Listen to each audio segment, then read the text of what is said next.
In today's video, I'm going to teach you how to log into Gmail account.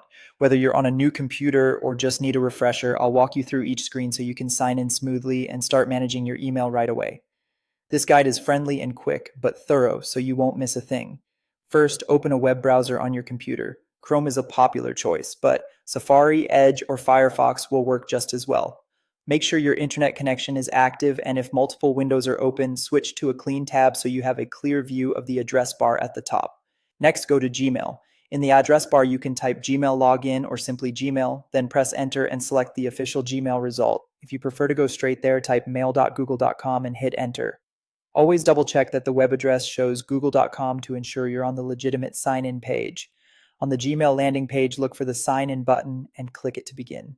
This takes you to Google's secure sign in screen, which is the gateway for Gmail and other Google services. Now enter your login details. Type your email address or the phone number linked to your Google account, then click Next.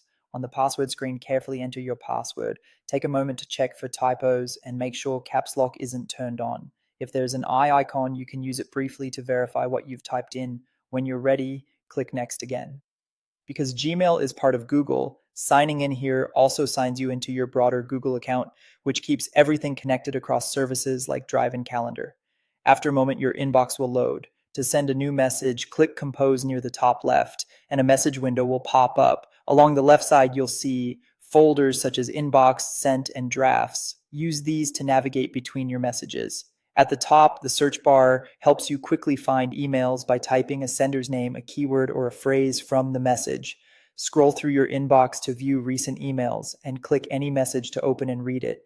And that's it. You're now logged into your Gmail account and ready to send, receive, and organize your email. If you'll be using this device regularly, consider bookmarking mail.google.com for faster access next time, and always sign out on shared computers to keep your account secure.